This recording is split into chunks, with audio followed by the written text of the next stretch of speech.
Hello बच्चों, मैं वर्मा दीपक testify tutorials classes में आप सभी का स्वागत करता हूं।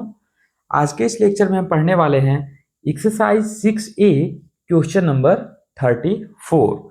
तो इस क्वेश्चन नंबर 34 को पढ़ने से पहले आपको एक चीज जान लेना जरूरी है, तभी इसको हम सॉल्व कर पाएंगे। क्योंकि इस वाले क्वेश्चन में आपको सम का फॉर्मूला दे दिया गया है, ठीक।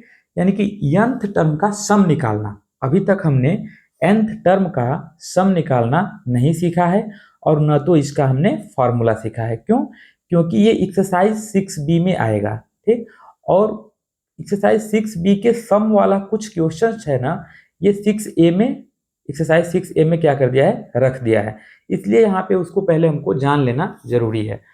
देखो बच्चों, सम ऑफ nth टर्म का फॉर्मूला होता है Sn is equal to n/2 2a plus n-1 into D. एक तो फॉर्मूला ये होता है और दूसरा यही होता है Sn is equal to n/2 a plus l।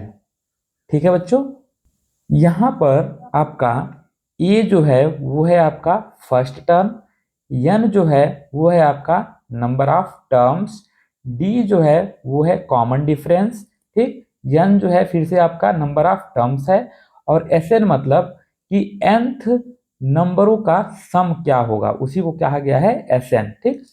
nth number का सम कितना होगा। जैसे सपोज कीजिए आपको कोई एक एपी दे रहा है, जैसे 3 5 7 9 11 डॉट डॉट डॉट करके, और पूछ दिया कि इसमें 18th नंबर पे जो nth की वैल्यू आएगी ना, उसका सम बताइए। फर्स्ट शुरुआत से लेकर के और ऐसे ऐसे 18 नंबर अगर लिखे जाएं टोटल, तो उन सबका सम क्या होगा, सबका जोड़ क्या होगा। तो उसको हम किस फॉर्मूला से निकालते हैं बच्चों? तो इस वाले Sn is equal to n/2 2a plus n-1 into D के फार्मूले का यूज करके, और उसे हम निकाल लेते हैं। अगर सपोज करो आपको लास्ट टर्म दे दिया जाए, जैसे यही सीरीज चल रही थी 1 3 फिर 5 फिर 7 फिर 9 और ऐसे डॉट डॉट चलते चलते, और यहाँ पे सपोज करो कि आपको लिख दिया 181। तो ये 181 क्या बन गया बाबू आपका? तो ये बन गया आपका लास्ट टर्म, जिसे हम nth टर्म यानी कि Tn से भी डिनोट करते थे। तो अगर हमको लास्ट टर्म मिल गया है ना, तो इस लास्ट टर्म को ही यहाँ हम डायरेक्टली पुट करके और Sn की वैल्यू क्या कर लेंगे, फाइंड आउट कर लेंगे, निकाल लेंगे, ठीक है। इस फॉर्मूले को ना डिटेल में बाबू हम 6B एक्सरसाइज जब 6B पढ़ेंगे, उससे पहले जो इंट्रो लेक्चर होगा ना, उसमें मैं इसको डिटेल में आपको समझाऊंगा और बताऊंगा। यहाँ पर आप सिर्फ इतना ही समझिए कि nth टर्म का अगर सम निकालना हो ना, तो आप ये फॉर्मूला यूज करोगे Sn is equal to n/2 2a plus n-1 into D. इस फॉर्मूले को यूज करके और nth टर्म का हम क्या निकाल लेंगे, सम निकाल लेंगे, यानी कि जोड़ निकाल लेंगे बाबू, ठीक। चलिए इसी को बेस मानते हुए हम आगे क्वेश्चन को पढ़ते हैं और आपको समझाते हैं कि इसमें क्या कहा है। पूछा जा रहा है कि फाइंड द कॉमन डिफरेंस। पहले ही पूछ दिया कि आपको क्या निकालना है बच्चों, कॉमन डिफरेंस डी निकालना है of an AP whose first term is 5। जिसका पहला टर्म क्या दे दिया, 5। तो फर्स्ट टर्म हम किसे कहते हैं, ए को। तो ए बराबर क्या दे दिया है आपको, 5। And the sum of its 4 terms, कह रहा है कि और इसके 4 टर्म्स का सम, 4 टर्म्स का सम जो है वो हाफ है, आधा है, sum of the next 4 terms, अगले 4 टर्मों के सम का आधा है। यही इस क्वेश्चन में आपसे कहा है। चलिए इसको एक बार और आपको हम समझाने की कोशिश करते हैं। सपोज कीजिए आपके पास टोटल 8 टर्म्स हैं। कितने टर्म्स है बाबू, टोटल 8 टर्म्स हैं। जैसे मैं इसको लाइन से ऐसे खींच देता हूं, फर्स्ट टर्म हो गया, सेकेंड टर्म हो गया, third term, fourth term, fifth term, sixth term, seventh term and eighth term, ठीक। टोटल हमारे पास कितने टर्म हो गए बाबू, 8 टर्म हो गए, ठीक है। अब इन 8 टर्म्स पे क्या चीजें हैं वो तो आपको नहीं पता है, ठीक। बट क्वेश्चन में जो कह दिया है ना, उसके अकॉर्डिंग हम इस चीज को बना लेंगे। क्वेश्चन में आपसे कहा है कि पहले फर्स्ट 4 टर्म का सम, क्या कहा है, sum of its first 4 terms, पहले 4 टर्मों का सम। तो पहला 4 टर्म कौन है, ये 1 2 3 एंड 4। यहाँ से ले करके और यहाँ तक पहला 4 टर्म पढ़ रहा है, और फिर यहाँ से ले करके और यहाँ तक आखिरी का 4 टर्म यानी कि लास्ट का 4 टर्म पढ़ रहा है। अगर मैं आपसे कहूँ कि इन 4 टर्मों का सम बताओ, तो आप डायरेक्ट फार्मूला लगा दोगे कि S4 is equal to n/2 2a plus n minus 1 into D.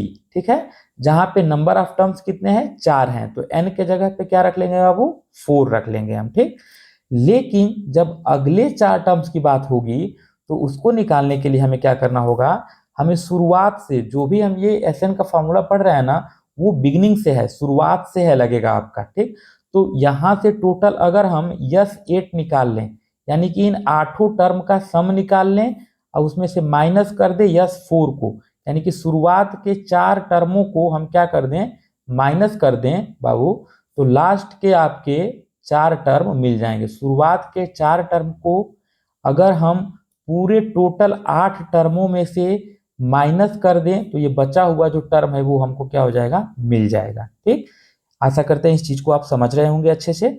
चलिए, तो इसी बेस पे हम क्वेश्चन को आगे सॉल्व करते हैं। देखिए, यहाँ पर सबसे पहले हम लिख लें जो चीज हमको दी गई है। दिया गया है कि इस एपी का फर्स्ट टर्म क्या है, 5। तो गिवन में यहाँ लिख लेते हैं, given A is equal to 5, पहला टर्म क्या दे दिया, 5। फिर बोल रहा है कि and the sum of its first 4 term. तो सबसे पहले तो ये जो पहला 4 ठो टर्म है ना, इसका हम सम निकाल लेते हैं। ठीक बाबू, तो सम निकालेंगे तो फार्मूला सम का क्या बताया मैंने कि Fn is equal to n/2 2a plus n minus 1 into D. यही है आपका nth टर्म का सम निकालने का फॉर्मूला। तो यहाँ कितने टर्म का सम हमको निकालना है, तो बाबू 4 टर्मों का सम निकालना है। ठीक, जैसे सपोज करना कि बाबू यहाँ पे आपका 5 था, फिर 7 था, फिर 9 था, फिर 11 था। इन चारों टर्मों का सम क्या होगा, तो 11 और 9 कितना हो गया, तो 20 और 7 27, 27 और 5 32, यानी कि 32 हो गया। ठीक, ऐसे ही यहाँ पे हमने टर्म लिख दिया, तो आपने तो ऐसे डायरेक्टली जोड़ के बता दिया। बट मैं कहूँ कि आपको टर्म नहीं दिया गया है, आपको केवल यहाँ पे फर्स्ट टर्म 5 पता है, बाकी कुछ नहीं पता है। तो आप क्या करोगे, सिंपली जो 4 टर्म्स थे ना, उसके जगह पे n की वैल्यू क्या रख दोगे, 4। क्यों, क्योंकि 4 ही टर्मों का हमको क्या निकालना है, सम निकालना है। तो हम निकाल लेते हैं S4 की वैल्यू। क्या निकाल लेंगे, S4 इज इक्वल टू, जैसे बच्चों Tn में आप निकालते थे ना, कि Tn is equal to a plus n minus 1 into d, यानी कि ये nth टर्म का फॉर्मूला था। nth टर्म में अगर आपसे 8वां टर्म पूछा जाता था तो n के जगह पे क्या लिख देते थे, 8 लिख देते थे, is equal to a plus 8 minus 1 into d लिखते थे। जहां जहां n पढ़ रहा था वहां वहां क्या लिखते थे, 8। जस्ट वैसे ही यहाँ पे सम वाले फार्मूले में जहां जहां n आ रहा है ना, तहां तहां आप क्या रख दोगे बाबू, 4 रख दोगे। क्या, 4। चलिए पुट कर लेते हैं, 4/2, फिर आ गया 2 इंटू ए का वैल्यू कितना है, देखिए ए का वैल्यू दे रखा है 5। ठीक, तो इसको पुट कर देते हैं, ए के जगह पे 5 हो जाएगा। सॉरी, यहाँ पे हम 5 को लिखना है हमको, देखिए हाँ यहाँ पे लिख दें 5, और प्लस n माइनस 1, n के जगह पे फिर से क्या रख ले बाबू, तो n के जगह पे फिर से हमको 4 रख लेना है। ठीक, तो हो जाएगा आपका 4 माइनस 1 इंटू डी, हमको नहीं पता है, यही हमको निकालना है, कॉमन डिफरेंस निकालना है। तो S4 इज इक्वल टू हो जाएगा आपका 2 से 4 कटा कितनी बार में, 2 बार में, तो 2 और ब्रैकेट में 5 2 जा 10 और प्लस 4 में से 1 गया 3D। ठीक है बच्चों, अब देखो S4 इज इक्वल टू, अगर हम ब्रैकेट को ब्रेक करें तो क्या करेंगे, इस 2 से ब्रैकेट में इसमें एक बार यहाँ मल्टीप्लाई करा देंगे और फिर इसी 2 से एक बार इसमें मल्टीप्लाई करा देंगे। तो कितना हो जाएगा बच्चों, 10 2 जा 20 और प्लस 3 2 जा 6D। ठीक, चलिए इसको हम मान लेते हैं इक्वेशन नंबर फर्स्ट, इसे हम क्या बना लें, इक्वेशन नंबर फर्स्ट बना लेते हैं। ठीक, अब हमको निकालना है इसके आगे वाला 4 टर्म। हमने यहां से ले करके और यहां तक 4 टर्मों का सम निकाल लिया। अब हमको निकालना है 5वां से ले करके और 8वें तक। ठीक, तो लास्ट टर्म जो 4 ठो बच रहे हैं ना, उसको हम डायरेक्टली इस फॉर्मूले पे नहीं निकाल पाएंगे। क्यों, क्योंकि ये बिगिनिंग से होता है। किसके लिए फार्मूला लिखा हुआ है, शुरुआत के लिए लिखा हुआ है। तो यहां से ये चीज निकालने के लिए हम क्या करेंगे कि शुरुआत से ही पूरा 8 ठो टर्म निकाल देंगे और उसमें से ये जो 4 टर्म निकाले थे ना उसको माइनस कर देंगे, और माइनस करेंगे तो आखिरी का 4 टर्म आपको मिल जाएगा। ठीक, तो चलिए हम S8 की वैल्यू निकाल लेते हैं। किसकी? S8 की वैल्यू निकाल लेते हैं। यहाँ देखिए S8 is equal to n/2 2a plus n minus 1 into d, और n के जगह पे क्या रखना है बाबू? तो 8 रख देना है। तो 8 अपान में 2 फिर हो जाएगा 2a plus n minus 1 into D. बोलना बाबू, ठीक है? चलो अब देखो 2 से 8 को कटाया कितनी बार में? 4 बार में। तो 4 इंटू ब्रैकेट में हो जाएगा 2 इंटू ए हमने कितना लिखा हुआ है यहाँ पे? तो ए यहाँ पे लिखा गया है 5, तो यहाँ पे लाके रख देते हैं क्या? 5 प्लस n माइनस 1, n फिर से कितना है हमारा? तो n को हमने 8 ले रखा है। ठीक, तो यहाँ पे लिख लिया 8 माइनस 1 इंटू डी हमें नहीं पता है, जो कि निकालना है। तो ये हो जाएगा 4 इंटू 5 टू जा 10 और प्लस 8 में से 1 गया 7d। अब ब्रैकेट को थोड़ा ब्रेक कर लेते हैं। ब्रैकेट ब्रेक करेंगे तो क्या हो जाएगा? 4 10 जा 40 और प्लस 7 4 जा 28d। इसको क्या बना ले? Equation number second. इसे बना लेते हैं हम इक्वेशन नंबर सेकंड। ठीक बच्चों, 2 इक्वेशन हमने निकाल लिया। अब हमको आखिरी का 5 टर्म चाहिए था ना। ये S4 तो शुरुआत का 4 ठो है, और आखिरी वाला जो 4 टर्म बच रहा है ये वाला, इसको निकालने के लिए क्या करेंगे कि जो पूरा हमने S8 निकाला है उसमें से ये जो 4 टर्म हमारे निकले हुए हैं उसको क्या कर देंगे? माइनस कर देंगे, घटा देंगे। तो बाकी का ये जो बचा हुआ 4 टर्म है वो हमारा 5 से लेकर और 8 तक निकल जाएगा। चलिए इसको हम आगे लिख लेते हैं कि S, यहाँ पर चलिए मैं पेन चेंज कर देता हूं, यहाँ पे लिख लें S8, पहले यहाँ लिख लें नेक्स्ट 4 टर्म। क्या लिख लें? Next 4 terms. ठीक है, कहां से कहां तक बच्चों? तो 5th टू 8th। कहां से?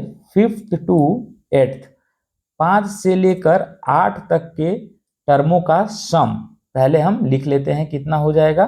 तो उसके लिए मैंने आपको बताया कि आप कर देना S8 माइनस S4, यानी कि पूरे टोटल टर्म में से शुरुआत के 4 ठो टर्म घटा देंगे तो आपको मिल जाएगा आखिरी का लास्ट 4 टर्म मिल जाएगा बच्चों। ठीक, तो इज इक्वल टू S8 आपने क्या निकाला? तो यहाँ देख लीजिए S8 आपने निकाला हुआ है यहाँ पे इक्वेशन नंबर सेकंड में, और S4 आपने निकाला हुआ है यहाँ इक्वेशन नंबर फर्स्ट में। दोनों की वैल्यूज को हम पुट कर दे रहे हैं। तो S8 के जगह पे लिख लें 40 और प्लस 28d। ठीक है, ब्रैकेट बंद कर दिया, माइनस S4 कितना है बाबू? तो S4 निकाला है 20 प्लस 6d। क्या चीज? 20 और प्लस 6d। ठीक है, अब देखो ब्रैकेट को ब्रेक करेंगे तो हो जाएगा आपका 40 प्लस 28d और माइनस 20 माइनस 6d। ठीक है, अब देखो जहां पे सॉल्व कीजिएगा तो 40 में से 20 घटाएंगे कितना आ जाएगा बाबू? तो आप कहेंगे 20 आ जाएगा, और प्लस 28 में से 6 घटा दीजिए, कितना आ गया? 8 में से 6 गया 2 और 2 22d। ये क्या निकल गया? नेक्स्ट 4 टर्म का सम निकल गया बच्चों। क्या निकला? नेक्स्ट 4 टर्म्स का सम। ये क्या निकला है? Sum of next 4 terms, sum of next 4 terms. ठीक है, अब हम लिख लेते हैं अकॉर्डिंग टू क्वेश्चन, यानी कि क्वेश्चन के अनुसार। अकॉर्डिंग टू क्वेश्चन, क्वेश्चन में आपसे क्या कहा हुआ है? आप एक बार क्वेश्चन में देख लीजिए क्या कहा है। कहा है कि the sum of its first 4 term, यानी कि जो पहला 4 टर्म था ना वो हाफ है सम ऑफ नेक्स्ट 4 टर्म, यानी कि जो अगला 4 टर्म है, अगला 4 टर्म जो हमने निकाला है S8 माइनस 4, उसके क्या है बाबू? आधा है। उसके क्या है? आधा है, और ये दोनों हो जाएंगे बराबर। ठीक, नहीं समझा? कोई बात नहीं, फिर से समझ लेते हैं। कह रहा है आपसे कि ये जो the sum of its first 4 terms, पहले 4 टर्मों का सम, पहले 4 टर्मों का सम आखिरी के 4 टर्मों का सम, ये लास्ट का है, किसका है, लास्ट का, आखिरी के 4 टर्मों के सम का क्या है बाबू, आधा है, क्या है, आधा है। ठीक, तो इसको हम बीच में क्या करा देंगे, इक्वल करा देंगे, यही इसने कहा है। तो इसी चीज को हम लिख लेते हैं। देखिए पहला 4 टर्म कौन सा था हमारा, ये था, और आखिरी के 4 टर्मों का सम क्या था आपका, ये रहा। ठीक, तो यहाँ पे लिख लेते हैं अकॉर्डिंग टू क्वेश्चन, इसको लिख लें, पहले 4 टर्मों का सम कितना दे रखा है, आप कहेंगे 20 प्लस 6d, 20 प्लस 6d बराबर है हाफ, आधा, कितने के, इस वाले के, जो ये आखिरी का जो 4 टर्म हमने निकाला ना, आखिरी का 4 टर्म का सम उसके क्या है, आधा है। तो यहाँ पे लिख लेते हैं 20 और प्लस 22d। ठीक, अब बस इसी इक्वेशन को सॉल्व कर लेंगे और आपका d का वैल्यू आ जाएगा। ठीक है, चलिए हम इसको सॉल्व कर लेते हैं। ये हो जाएगा बच्चों आपका 20 plus 6d is equal to 1/2 into, देखो बाबू इस दोनों ही ब्रैकेट में यहाँ पे भी 2 है और यहाँ पे भी 2, यानी कि 2 कॉमन है, दोनों में से हम क्या कर सकते हैं, 2 कॉमन निकाल सकते हैं।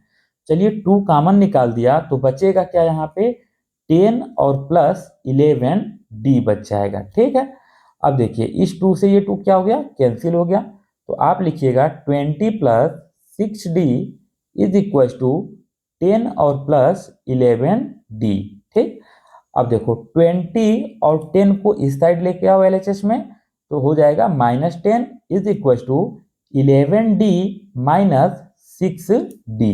तो 20 में से 10 गया बच्चों, कितना हुआ, 10 इज इक्वल टू 11 में से 6 गया 5d, तो d इज इक्वल टू क्या आ गया, 10/5। ठीक, तो 5 2 जा 10 कटा दिया, तो 2 इज इक्वल टू क्या आ गया, d आ गया आपका। ठीक, यानी कि कॉमन डिफरेंस आपको कितना मिल गया, d, और यही इस क्वेश्चन में आपसे पूछा जा रहा था, इसलिए इस क्वेश्चन का आंसर भी क्या हो जाएगा, d इज इक्वल टू 2 हो जाएगा। ठीक है, आशा करते हैं ये क्वेश्चन आपको समझ आया होगा, और अगर नहीं आया तो फिर से एक बार आप इस क्वेश्चन को रिपीट करके और देख लीजिए, उसके बावजूद भी नहीं आता है तो आप हमें कमेंट कर सकते हैं, हम इसको फिर से दोबारा समझा देंगे। ठीक है, अब चलिए नेक्स्ट क्वेश्चन की तरफ बढ़ते हैं। अगला क्वेश्चन आपसे पूछ रहा है कि the sum of the second and seventh term, यानी कि T2 सेकेंड टर्म और प्लस T7 सेवेंथ टर्म का सम, जोड़ जो है वो कितना दे रखा है बच्चों, 30 दे दिया है। ठीक है, ऑप्शन AP इज 30, कह रहा है कि सेकेंड टर्म और 7वें टर्म का सम जो है, जोड़ है, वो कितना है, 30 है। फिर आगे कह रहा है इफ इट्स 15th टर्म, क्या बोला है कि अगर इसका 15वां टर्म, अगर इसका 15वां term 1 less than twice it's 8th term, इस चीज को समझना बहुत जरूरी है आपको। ठीक, तभी आप इक्वेशन को बना सकते हैं। देखो ये कहना चाह रहा है कि इसका जो 15वां टर्म है यानी कि T15, ठीक, इसके 8वें टर्म T8, 8वें टर्म के 2 गुने से, 8वें टर्म के 2 गुने से एक कम है। कौन कम है बाबू, तो ये 15 वाला जो है एक कम है, तो इसलिए इन दोनों को इक्वल कराने के लिए हम एक किसमें से घटा देंगे, इसमें से 1 माइनस कर देंगे। ठीक, क्यों, क्योंकि कल भी इस कंसेप्ट में मैंने आपको बताया था, जैसे मैं बोलूं कि ये जो 3 है ना बाबू, ये 7 से कितना कम है, 4 कम है। 3 जो है 7 से कितना कम है, 4 कम है। तो आप इन दोनों को इक्वल कराने के लिए क्या करेंगे, इस 7 में से 4 को माइनस कर देंगे, तभी तो 3 बराबर 3 आ पाएगा। ठीक है बच्चों, तो जिसमें कम रहता है या फिर ज्यादा रहता है उसको छोड़ करके जस्ट उसके अपोजिट वाले में हम कम या ज्यादा को क्या कर देते हैं, प्लस या माइनस कर लेते हैं। ठीक वही कंसेप्ट यहां भी हम लगाएंगे कि T15 जो है T8 के 2 गुने से एक कम है। कौन कम है, तो 15 एक कम है, तो अगर ये T15 1 कम है ना, तो 1 इसमें से माइनस कीजिए, तब जाके ये दोनों क्या होंगे, इक्वल होंगे। बस इसी कंसेप्ट को मैं आगे लगा दूंगा। ठीक, चलिए अब क्वेश्चन को हम एक बार सॉल्व कर लेते हैं। क्वेश्चन में दे रखा है कि T2 अकॉर्डिंग टू क्वेश्चन, यहां लिख लेते हैं according to question T2 plus T7 is equal to क्या दिया हुआ है, 30। आपको क्या दे दिया है, T2 plus T7 is equal to 30। अब T2 को लिखने का तरीका क्या था, तो आप कहिएगा कि a प्लस डी, T2 को हम क्या लिख सकते हैं, a प्लस डी। कैसे? ऐसे बाबू कि T2 is equal to a plus n minus 1 into d आप लिखिएगा, तो is equal to a plus n के जगह पे क्या रख दें, 2 माइनस 1 इंटू डी, तो हो जाएगा a प्लस 2 में से 1 गया 1 इंटू डी, तो इसको सिंपली क्या लिख देंगे, a प्लस डी। इसीलिए मैंने इस T2 के जगह पे डायरेक्ट a प्लस डी रख दिया है। ठीक, इस क्वेश्चन को मैंने पिछले लेक्चर में भी बताया था कि यहाँ जो भी आपका n का वैल्यू होता है ना, उससे एक कम करके और d के साथ में लिख दिया जाता है। वैसे ही अगर T7 की बात करें तो ये हो जाएगा a प्लस 6d। कितना हो जाएगा बाबू, 6d। क्यों? क्योंकि यहाँ पे n का वैल्यू कितना दिया है, 7, और इससे एक कम करके और d के साथ में लिखना था, तो 7 से एक कम किया तो क्या आ गया, 6 आ गया, तो a प्लस 6d हो जाएगा। ठीक, ब्रैकेट में बंद कर दिया, इज इक्वल टू 30। अब इसे सॉल्व कर लेते हैं, ब्रैकेट तोड़ेंगे, a plus d plus a plus 6d is equal to 30। ठीक, अब a और a मिलके कितना हो गया, 2a, और प्लस 6d और d मिलके कितना हो गया, 7d इज इक्वल टू 30। अब चलिए इसे हम मान लेते हैं इक्वेशन नंबर फर्स्ट। क्या मान ले इसे, इक्वेशन नंबर फर्स्ट। ठीक, अब जो क्वेश्चन में ये बात बोल रहा था ना, ये 15 वाला, इसको लिख लेते हैं हम। ठीक, तो यहाँ पे हम लिख लें अकॉर्डिंग टू क्वेश्चन, लिख लें अकॉर्डिंग टू क्वेश्चन T15, क्या, T15, और इधर लिख लें T8। ठीक, अब T15 जो है वो T8 के दोगुने से, ध्यान दीजिएगा, T15 जो है T8 के दोगुने से, T8 के दो गुने से एक कम है। कौन कम है, तो T15 कम है। तो ये T15 वाला टर्म अगर एक कम है ना, तो इनको इक्वल करने के लिए हम क्या करेंगे, इस वाले में से एक घटा देंगे, तभी ये क्या हो जाएगा, इक्वल। तो यहाँ लगा दिया इक्वल टू, और इसमें से एक कर दिया क्या, माइनस। ठीक है, अब T15 को बाबू हम क्या लिख सकते हैं, आप कहिएगा कि सर इसे a प्लस 14d लिख सकते हैं, is equal to 2 into T8 को क्या लिख सकते हैं, तो a प्लस 7d लिख सकते हैं, और माइनस 1। ठीक है बाबू, अब यहां से हम सॉल्व करके और a की वैल्यू फाइंड आउट करने की कोशिश कर लेते हैं। देखिए a plus 14d is equal to, bracket तोड़ेंगे तो हो जाएगा 2a प्लस 7 टू जा 14d और माइनस 1। अब थोड़ा ध्यान दीजिएगा, यहाँ पे दोनों ही साइड यहाँ पे भी 14d और यहाँ पे भी 14d। ठीक, और साइन भी क्या है, सेम है, और दोनों एक LHS की तरफ है और एक RHS की तरफ। इसके वजह से यहाँ पे ये 14d कैंसिल हो जाएगा, किससे, 14d से। क्यों? क्योंकि बाबू जब इस प्लस 14d को इधर लेके आएंगे ना, तो ये 14d और ये उधर से आएगा तो क्या बना देगा, माइनस 14d, और ये कैंसिल होके क्या हो जाएगा, 0। इसीलिए यहाँ पे हम इसको कटा देते हैं। ठीक है, अब देखिए क्या कर लेते हैं, रुकिए पेन चेंज कर देते हैं। हाँ, ये हो गया a, और 2a को इधर लाएंगे क्या हो जाएगा, minus 2a is equal to minus 1। तो a में से 2a गया, कितना बचेगा, minus a is equal to minus 1, और फिर माइनस से माइनस कैंसिल हो गया, तो a बराबर क्या बच जाएगा, 1। तो a की वैल्यू तो हमें मिल गई, क्या, 1। अब बारी आई d की, d निकालना है। तो आप बताओ, इस पहले इक्वेशन में अगर a का वैल्यू ले जाकर के हम यहाँ रख दें तो क्या हमें d की वैल्यू नहीं मिल जाएगी? तो आप कहोगे बिल्कुल मिल जाएगी। चलिए रख लेते हैं, लिख लेते हैं on putting the value of a, यहाँ लिख लेते हैं on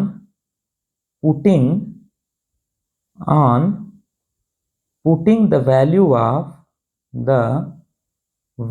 off a in equation first, यानी कि पहले इक्वेशन में a का वैल्यू रखने पे सबसे पहले तो पहला वाला इक्वेशन ही लिख लेते हैं। पहला वाला इक्वेशन क्या दे दिया है, 2a प्लस 7d बराबर 30। लिख लेते हैं 2a plus 7d is equal to 30। ठीक, देख लेते हैं 2a plus 7d is equal to 30। ठीक है बाबू, अब देखो 2 इंटू a के जगह पे क्या रख लें, 1, a के जगह पे क्या रख लें बाबू, 1, और plus 7d is equal to 30। तो 7d इज इक्वल टू 30 और माइनस 2 1 जा 2 और इधर आके 2 घट जाएगा। तो 7D इज इक्वल टू 30 में से 2 गया 28। तो D बराबर क्या हो जाएगा 28/7। तो 7 4 जा 28। तो D आपका कितना आ गया बच्चों 4 आ गया। ठीक है, अब देखो आपको A भी मिल चुका है और D भी मिल चुका है। ठीक, अब आपसे कह रहा था कि वो AP फाइंड कीजिए, लिखा है ना कि फाइंड द AP। तो कल AP फाइंड करने के लिए भी मैंने आपको फॉर्मूला लिख के बताया था कि AP फाइंड करने के लिए हम कौन सा फॉर्मूला यूज करते हैं। तो करते हैं हम A comma A plus D comma A plus 2D comma A plus 3D comma ऐसे डॉट डॉट डॉट आगे चीजें बढ़ती रहती हैं। तो A के जगह पे क्या लिख दे बाबू 1। A कितना दिया है 1। तो हम लिख लेते हैं A के जगह पे 1 कामा A प्लस D यानी कि देखिए A के जगह क्या रखें 1 और प्लस D के जगह पे क्या रख लें 4। यहाँ आया हुआ है D के जगह पे 4, तो 4 + 1 कितना हो गया 5 हो गया। ठीक, वैसे ही A के जगह पे 1 और प्लस D के जगह पे 4 और 4 का 2 में मल्टीप्लाई करा तो कितना हो जाएगा 8। तो 1 + 8 कितना हो गया 9 हो गया। चलिए इसको ऐसे ही हम लिख लेते हैं। A के जगह पे हमने लिख लिया क्या 1 और प्लस D के जगह लिख लिया 4। ठीक, कामा A के जगह पे 1 और प्लस 2 × 4 कामा A के जगह पे 1 और प्लस 3 × 4। ठीक है, डॉट डॉट डॉट ऐसे आगे बढ़ता रहेगा। अब लिख लीजिए 1 कामा 4 और 1 कितना हो गया 5 कामा 1 और प्लस 4 2 जा 8 और 1 कितना हो गया 9 कामा 4 3 12 और 1 कितना हो गया 13। तो हो गया आपका AP क्या मिला 15913। क्या मिल गया बाबू 15913। और यही आपके क्वेश्चन का क्या था आंसर था, यही आपकी AP थी। ठीक है बच्चों, चलिए तो अब अगले नेक्स्ट क्वेश्चन की तरफ बढ़ते हैं। अगला नेक्स्ट क्वेश्चन है हमारा क्वेश्चन नंबर 36। क्वेश्चन नंबर 36 देख लेते हैं इसमें क्या पूछ रहा है। बोल रहा है कि for what value of n के किस वैल्यू के लिए nth terms of the arithmetic progression 63 65 67 dot dot dot and 3 10 7 dot dot dot are equal. कह रहा है ना बच्चों इसमें कि आपको 2 AP दे रखी गई है। ये AP नंबर 1 है, ये क्या है AP 1 है और ये क्या है AP 2 है। ठीक, तो n के किस वैल्यू के लिए दोनों का nth टर्म बराबर होगा, दोनों का nth टर्म क्या हो जाएगा बराबर हो जाएगा, वही आपको इसमें बताना है। ठीक है ना बाबू। तो चलिए सबसे पहले हम लिख ही लेते हैं AP1 कितना दे रखा है। तो लिख ले यहाँ पर कि AP1 इज इक्वल टू दिया हुआ है 63 कामा 65 कामा 67 कामा डॉट डॉट डॉट ऐसे आगे बढ़ रहा है। ठीक, तो यहाँ पर और क्या क्या चीजें हैं। तो AP1 में दे दिया है A बराबर 63 और D कॉमन डिफरेंस D बराबर हम कैसे निकालते थे तो T2 माइनस T1 करते थे। T2 मतलब सेकेंड टर्म, और सेकेंड टर्म यहाँ क्या है बाबू 65 और पहला टर्म क्या है 63। तो इसको रख लेते हैं 65 माइनस 63 इज इक्वल टू 65 में 63 गया कितना बचा 2। तो कॉमन डिफरेंस क्या आ गया 2 आ गया बाबू। ठीक है, अब इसके लिए हम क्या कर लेते हैं Tn की वैल्यू निकाल लेते हैं। ठीक है, तो Tn is equal to A plus n minus 1 into D। ठीक, तो Tn is equal to A के जगह पे क्या रख लें 63। देखो इक्वेशन में मैंने लिखा हुआ है प्लस n माइनस 1 यही तो हमको निकालना है n माइनस 1 n ही निकालना है into D। Common difference D कितना निकाला है 2। तो अब इसे इक्वल करा लेते हैं, ये हो जाएगा 63 प्लस और ब्रैकेट तोड़ के मल्टीप्लाई कीजिएगा तो 2n minus 2 is equal to 63 में से 2 गया कितना बचा 61 और प्लस 2n। ठीक है, ये निकल गया आपका Tn यानी कि फर्स्ट वाली जो AP थी ना, फर्स्ट वाली जो AP थी उसके लिए। ठीक, अब यहाँ पे हम AP2 लिखेंगे। क्या AP2 यानी कि जो सेकेंड वाली AP दी गई है वो क्या दिया हुआ है तो 3 कामा 10 कामा 17 कामा डॉट डॉट डॉट। ठीक है, अब यहाँ पे हम फिर से लिख लेते हैं A की वैल्यू क्या है 3, D की वैल्यू क्या हो जाएगी तो T2 minus T1 is equal to 10 minus 3 is equal to 7। ठीक है, D भी मिल गया। अब हम Tn निकाल लेते हैं Tn2। यानी कि दूसरे AP के लिए Tn का value is equal to A plus n minus 1 into d. तो Tn2 is equal to A के जगह पे क्या पुट कर दे बच्चों 3 और प्लस n माइनस 1, n हमें निकालना है इसलिए n को छोड़ दिया, इंटू डी, कॉमन डिफरेंस कितना दे रखा है 7। अब Tn2 यानी कि दूसरे वाले AP के लिए Tn की वैल्यू हो जाएगी 3 और प्लस 7n माइनस 7। तो Tn2 इज इक्वल टू 3 में से 7 गया माइनस का 4, तो लिख लेंगे 7n माइनस 4। ठीक है बाबू, इतना लिख लिया। चलिए अब हम क्या कर दें, इन दोनों ही इक्वेशंस को क्या करा दें, बराबर करा दें। ठीक, क्यों? क्योंकि इसमें लिखा है कि n के किस वैल्यू के लिए nth टर्म जो है उन दोनों का क्या होगा, इक्वल होगा। यानी कि nth टर्म को हम इक्वल लिख लें तो यहां लिख देते हैं अकॉर्डिंग टू क्वेश्चन Tn1 यानी कि पहले AP का nth टर्म Tn2 सेकेंड वाली AP के nth टर्म के क्या है, बराबर है। तो दोनों को हम यहां लिखते हैं तो हो जाएगा आपका 61 plus 2n is equal to 7n minus 4। ठीक, ये मैंने कहां से लिख दिया, तो अब ये देखो Tn1 की वैल्यू दे रखा है, ये यहाँ पे पुट कर दिया, और 2n2 की वैल्यू हमने निकाला, ये यहाँ पे पुट कर दिया। ठीक, अब चीजों को थोड़ा हम इधर उधर ट्रांसफर कर लेते हैं, तो ये हो जाएगा 61 और 4 उधर से उठ के आएगा तो क्या बन जाएगा, +4 इज इक्वल टू 7n, और 2 इधर से उठ के जाएगा, कितना हो जाएगा, -2n। ठीक, तो 61 और 4 कितना हो गया बाबू, 65 इज इक्वल टू 7 में से 2 गया 5n, तो n इज इक्वल टू हो जाएगा 65 अपान में 5। ठीक, डिवाइड करा लेते हैं तो हो जाएगा 5 1 जा 5 और 1 6 और 15, 5 3 जा 15।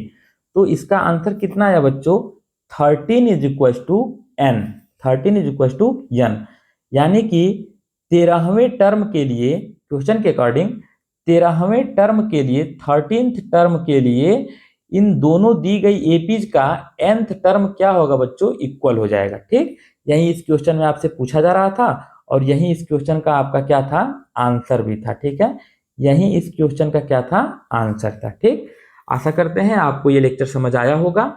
अगर इस वाले में थोड़ा भी अगर आपको कोई प्रॉब्लम हो, दिक्कत आ रही हो, तो आप वीडियो को चाहे तो फिर से बैक करके और वापस से उस चीज को समझ सकते हैं। अगर उसके बावजूद भी नहीं समझ आता है तो आप मुझे कमेंट कीजिए, मैं आपके लिए जरूर से इस पे एक दूसरा वीडियो बना दूंगा। ठीक है ना, ठीक है। बाकी बच्चों आप लोग मन लगा के पढ़ाई करते रहिए, खुश रहिए, व्यस्त रहिए, मस्त रहिए, रखते हैं।